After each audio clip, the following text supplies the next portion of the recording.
For 27 years, Chris Heeter has led wilderness expeditions.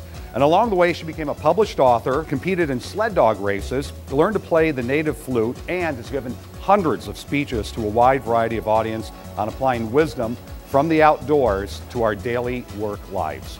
Her business is called the Wild Institute. Her mission is to use her wild wisdom to transform your workplace, your organization, and your business. Her primary topics, presented with the assistance of dogs, both live and virtual, or whitewater canoeing analogies, are leadership, teamwork, diversity, wellness, and communication. She is a member of the National Speakers Association, where she just received the 2011 Next Level Award, being selected among all Minnesota members for growing her business and impacting audiences. Chris holds a bachelor's degree in recreation and a minor in social work from George William College, where she received the Distinguished Alumni Award for 2010. She is a certified wilderness first responder and a graduate of the National Outdoor Leadership School, and she sits on the board of the University of Minnesota's Raptor Center. You may have seen her featured in the Discovery Channel's National Geographic Today, where they followed one woman's journey of one of Chris's whitewater adventure trips. Well, good morning.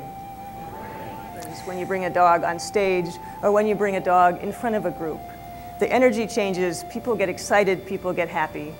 Her name is Tuu Weh, which is Lakota for sweet one. She comes to represent for me the fact that maybe it doesn't matter so much what your story is, that you get to decide how you show up, and not everything is determined by your background. She comes to whoever is the most enthusiastic, and when they call her, okay, Tuu Weh, you can go visiting now. Whether it's team building, diversity, leadership, wellness, or communication, is all about this concept of wild. My business, in fact, is called the Wild Institute. And I've come to find that that word really reflects a lot of what I have to do in the world and what I hope awakens in you. And so what happens is, even bankers, lawyers, it doesn't matter. We know what wild means. And then I ask you, how wild is your workplace? How wild is your association? How wild are your conferences? Imagine if we had wild meetings. What would that look like?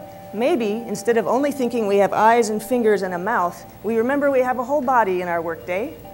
Maybe at a wild meeting you'd stand up. It'd be okay to at least move your shoulders and take a deep breath. Imagine a wild sales strategy, a wild PR campaign, or wild leaders who inspire wildness in their teams and individual. As best we know, this is our one wild and precious life, right? This is a slightly different concept, and so I like to take it from a different perspective. One of the analogies I use is my sled dog team. I have 16 sled dogs.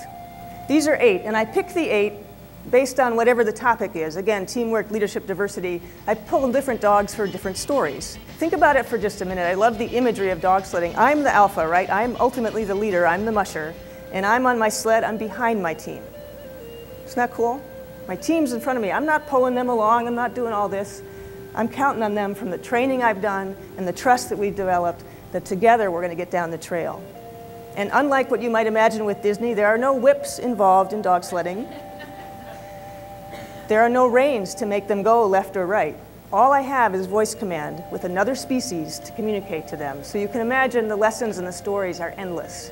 I did a program for Wells Fargo recently in their leadership summit. They called me after that. They said, you know, we spent the first half of the morning talking about our dog houses, because we didn't know what we need. I'm not talking when you get a week off.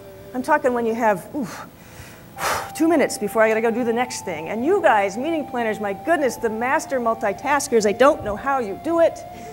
In a day, I can't imagine all the decisions you make. But the thing is, what is your doghouse? Is it to remember, one deep breath, let these shoulders go down? Is it listening to a piece of music that either calms you down or psychs you up? Whatever it is it going outside? I have somebody who takes smoke breaks and she doesn't smoke. She just goes outside. So Scrapper is a wonderful teacher about what is your doghouse, what do you need to show up and help those around you and yourself be wild. And there is no being happier, no matter how many legs you have, than someone doing what they love and knowing what they need to do it well. I like to call that Happy Scrappy, is the name of that picture. I thank you so much for being here today, for the work that you do, because I know that you're here to learn, to see what's out there, because you're trying to create meaningful experiences and really truly reach the people that are in your group, your audience, your clients. And that's a huge and important job that you do. And I thank you so much for your time and for your attention. And Tuu Weh and I will be delighted to talk with you further. Thank you so much.